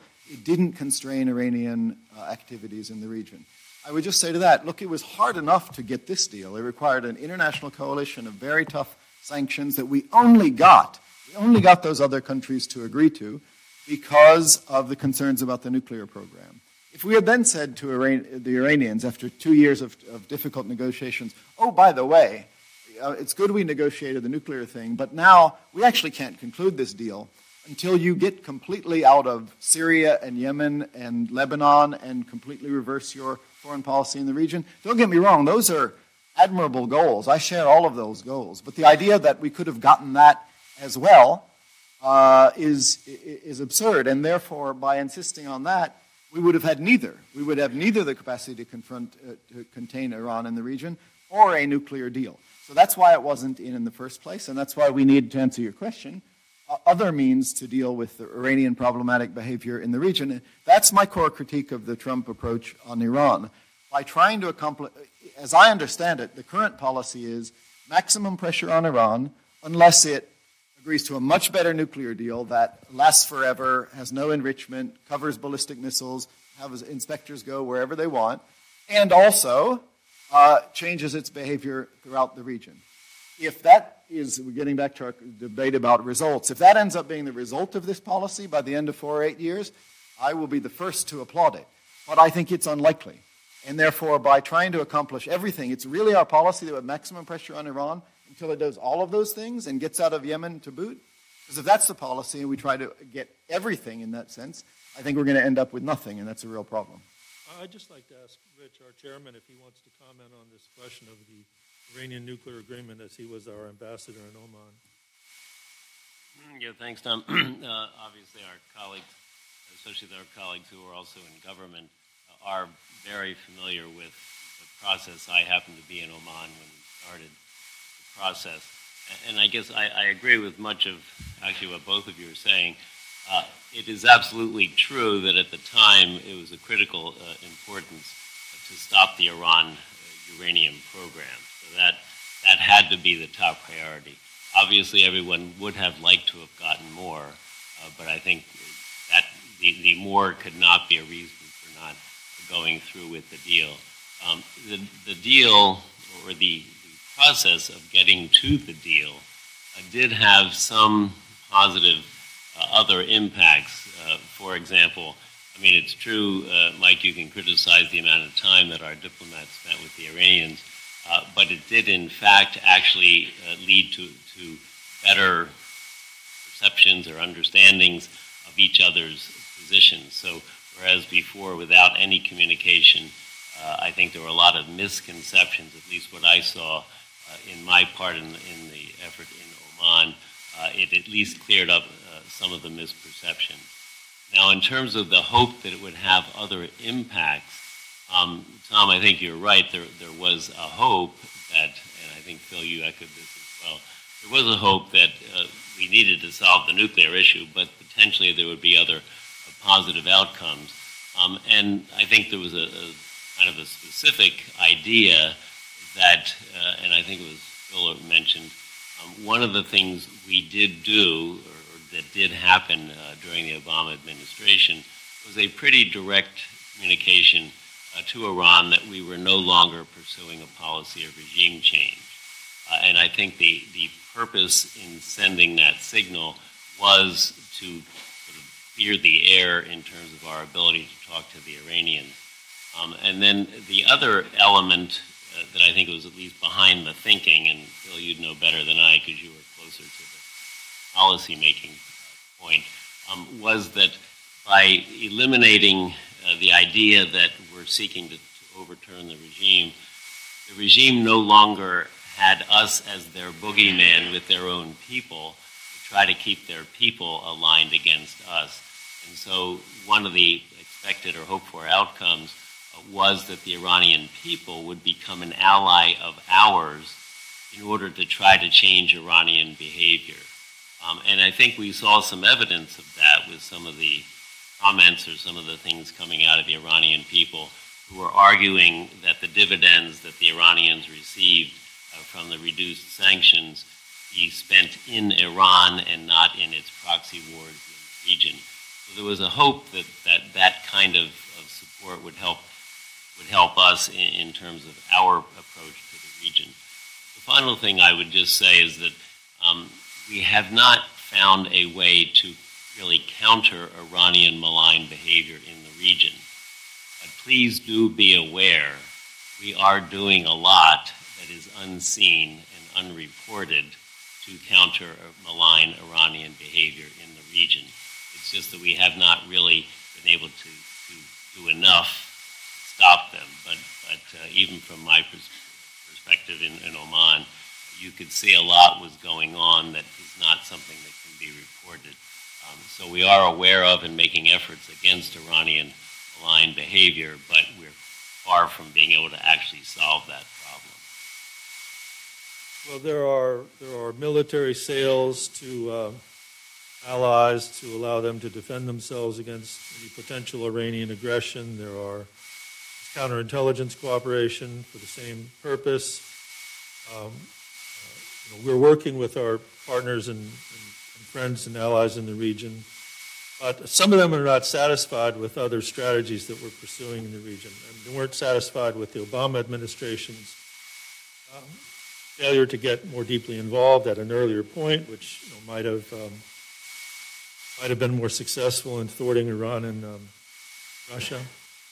But now let's assess what Trump is doing. Is the withdrawal of 2,000 special forces, let's say they're not sufficient to contain Iran and Russia in Syria, but are they necessary in conjunction with other efforts like stabilization? And if we do take them out and don't spend money stabilizing, then can we trust Turkey to contain Iran and Russia? Our troops weren't there and don't have legal authorization to be there to push back on Iran and Russia. I mean, if Congress wants to declare war and deploy troops there, you can do it, but legally, that was not their purpose, and it's not. And I think that's not a absent a different legal framework, not a useful approach to take. But here's something really important. The future of Syria is going to be decided in negotiations that largely haven't happened yet. And if part of those negotiations were the United States talking about the circumstances under which U.S. troops would leave, the U.S. would have a serious voice in those discussions. But we devastated, destroyed any negotiating leverage we had by announcing, before we'd even thought through the implications, that we're going to summarily withdraw all of our troops. I don't know what leverage anybody thinks we have to have any influence in those discussions. I'm not arguing that we should remain in Syria indefinitely. But I am arguing that as a matter of diplomacy and national security, we have an interest in what Syria looks like. And what Mike described as a process error of, well, it would have been nice if we had the NSC study before the presidential tweet. It would have been nice if we had a diplomatic strategy we were executing and the presidential tweets were actually integrated with a diplomatic strategy to advance American national security interests, which are both in getting our troops out of Syria and in ensuring that what's left behind in Syria is better for Americans than what is likely to happen otherwise. And instead, because of the process error, we completely undermined our negotiating leverage and made things much worse, not just for our Syrian Kurdish allies, but for Americans and American allies who care about the future of stability and security in the Middle East.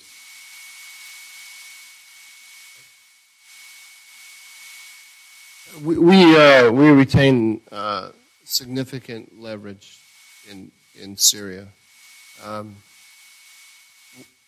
Number one, our ally Israel is conducting now even more robust attacks in Syria. And it is demonstrating to the regime and to the Russians that it has the military capability to shake the regime to its core. And the only way that the Russians and the Iranians can get that to stop is by going through Washington. The regime cannot retake Idlib without going through Turkish forces, which have an American backstop. We saw that last August when the Russians and the regime and the Iranians started organizing for an assault on Idlib, and the president tweeted that this would be a mistake, and the Turks put their forces on alert. And we stopped it there. So they can't. They need Idlib in order to stabilize Syria. They need the Israelis' consent to stop. And behind the Turks and behind the Israelis is the United States. What exactly is going to happen in eastern Syria is not yet clear. That's going to be part of a negotiation primarily between the United States, Turkey, and the YPG. I don't know to what extent the Russians will be able to insinuate themselves into that.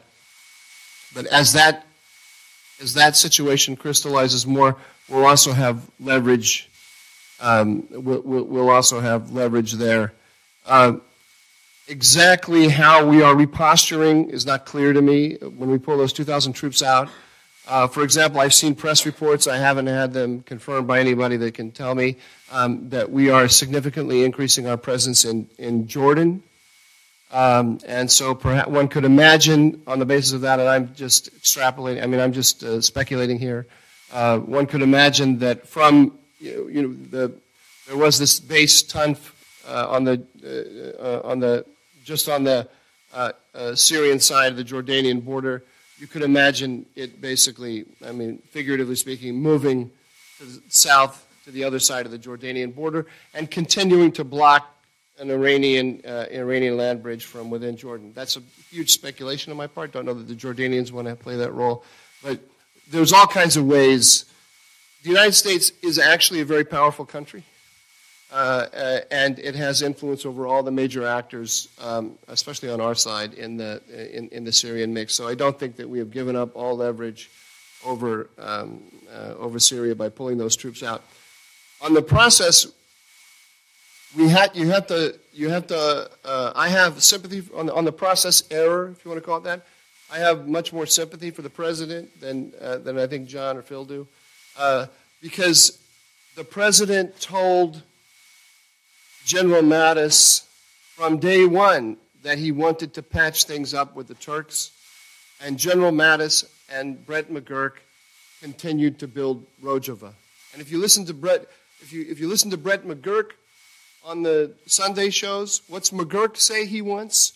McGurk says we should pull out, and we're going to pull out. But as we pull out, what we should do is we should get the regime, the Assad regime, to take over the Kurdish parts of of Syria. So, if anybody had any doubt in their mind that the YPG policy that we were following was part of an Obama policy of aligning with the Iranians across the board, just think of what McGurk was saying. These are the people we had in charge. The counter-ISIS network in the U.S. government, led by Brett McGurk, was entirely hostile to Turkey, entirely in favor of building up the Assad regime inside. It's the same mindset that said, we don't have to worry about the Iranian trained and equipped and basically led popular mobilization units in Iraq because they're anti-ISIS in Iraq. We don't have to worry about the pro-Moscow, pro-Tehran proclivities, which are very deeply historically grounded, of the YPG when we align with it. That's the vision that they had. They were building, again, whether they were making coffee or burning down the house, it doesn't matter. Objectively, our policies were leading to an Iranian land bridge from Tehran to Beirut.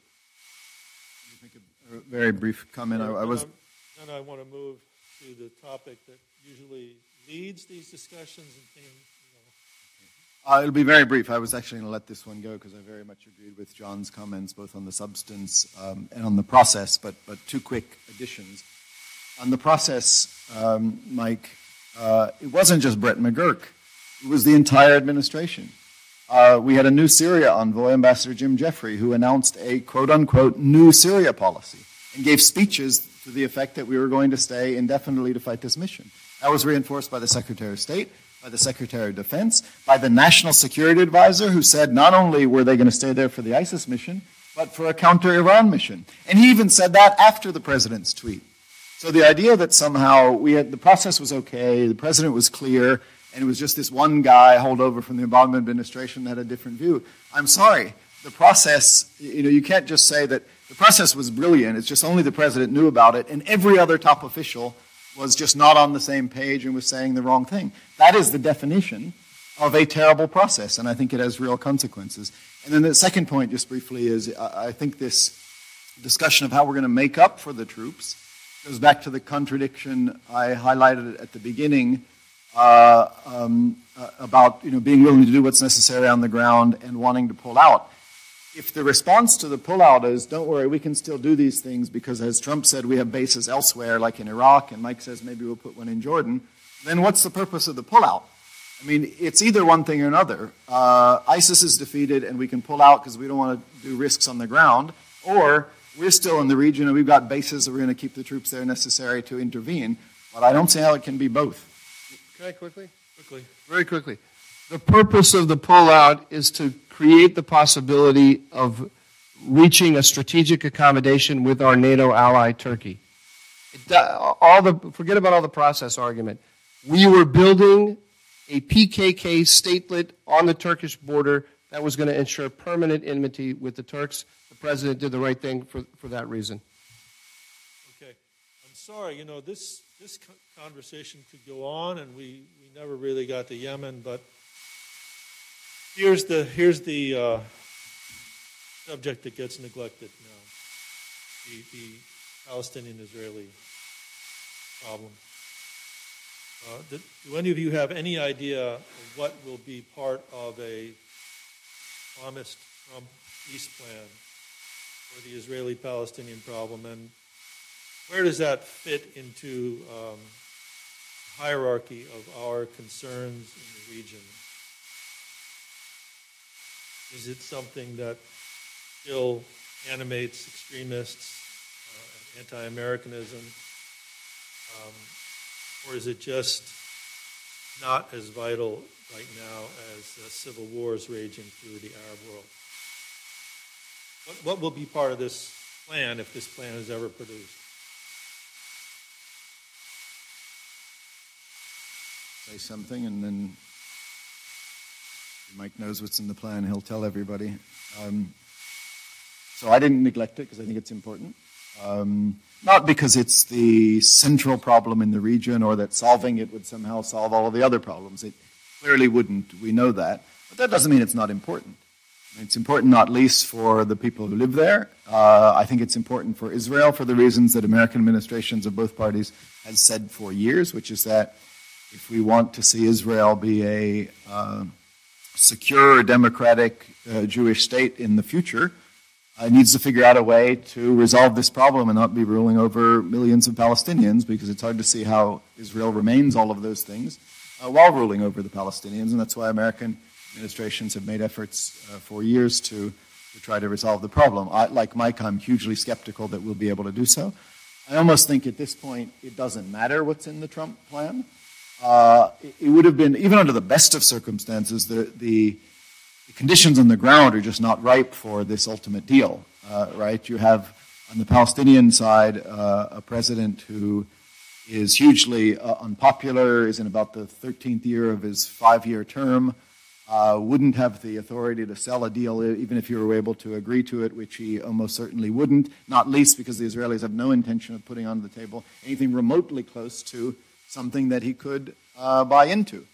You have an Israeli cabinet at this point, more than half of which doesn't even believe in a two-state solution. So the idea that they're going to put one on the table that the Palestinians could agree to, whatever the Americans think, is just not going to happen. So that's one reason it doesn't really matter what's in the plan. But the other reason it doesn't matter is, I hinted at in my opening remarks. We've done a set of other things that have led the Palestinians not even to be willing to talk to or engage with the United States. So I wouldn't hold my breath. It's not surprising it's been 2 years and the plan still hasn't come out yet. Now we wait for the Israeli elections, but then the administration will still have to think long and hard about whether it's willing to put forward a plan that would be dead on arrival, unless the only purpose of it would be to let the Israelis sort of semi-embrace it, have the Palestinians denounce it, and then that can be a further reason to blame them for the lack of progress, which I think is unhelpful across the board. Mike has said he wants to have the final word. It's true. So that's so false. I very generously said I've been talking a lot. If you'd like to go before me, you can. Look at that. Look at that. That's right. So I I'll appreciate your kindness. I'll give you the final word. Do you? I'll talk. Okay. Let me just. I think to answer your question, I think governments have moved away from the centrality of the Arab-Israeli issue because they are more preoccupied with their own security, and particularly internal security, being something they worry about much more, and a sense that the Arab-Israeli stuff is old-style politics that don't really work anymore. I think for broad populations, the Arab-Israeli issue still is a prism through which people see injustice in the world, and I don't think that's gone away. I think I think broad populations still think that what Israel is doing to the Palestinians is a profound injustice. I think there are two reasons why we shouldn't just walk away. One is the possibility that there will be a serious eruption of violence which damages Israel and the Palestinians alike. I mean, we've seen several intifadas. It is not inconceivable that we would have an even larger eruption of violence. But it seems to me that the most important argument is what's the nature of Israel if it decides it never has to fix this issue? the nature of Israel changes. The nature of Israel as an ally of the United States changes. The nature of Israel in the world changes.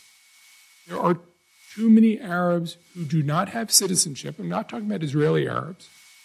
I'm talking about Arabs who don't have Israeli citizenship, who are under the control of Israeli authorities and whom they regard as an occupying power.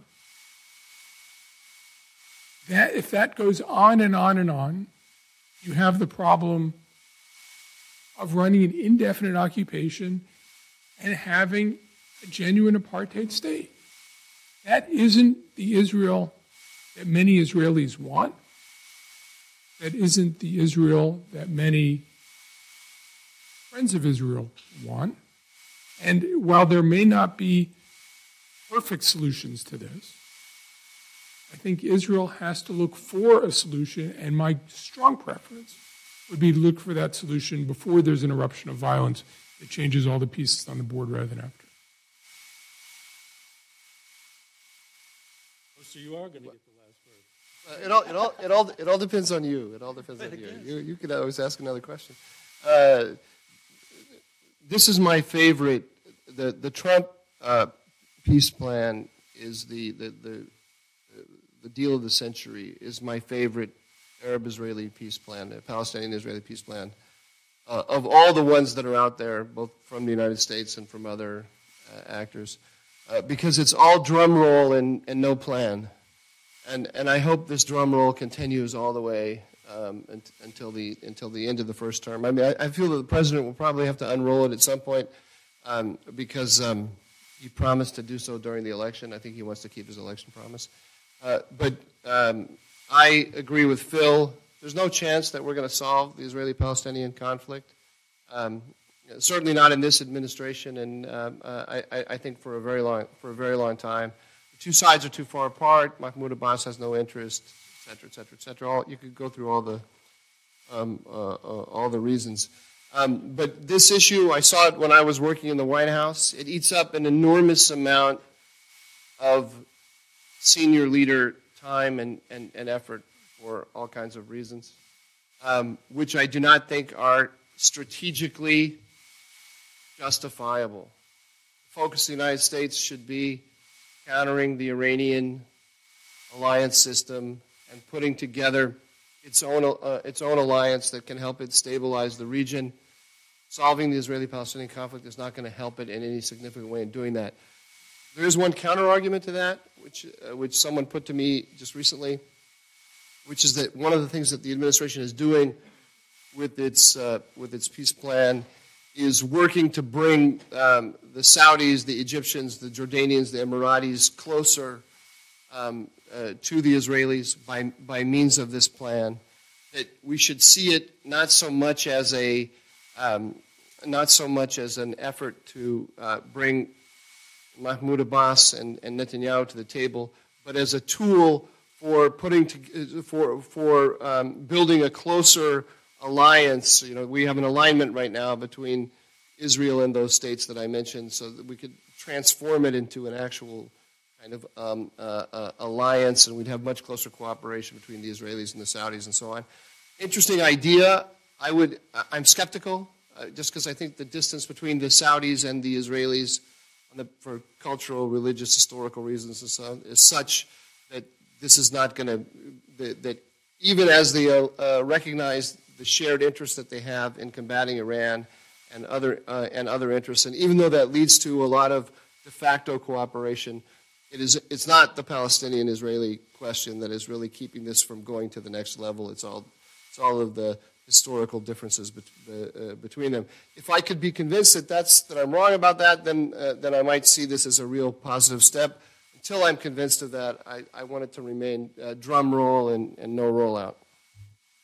Thank you. We're out of time, but please, on our website, you'll find the video of this conference within a day, www.mepc.org, and it will be published in the Journal, the next issue of the Journal. Thank you very much to the panelists for a great discussion, and thank you for coming.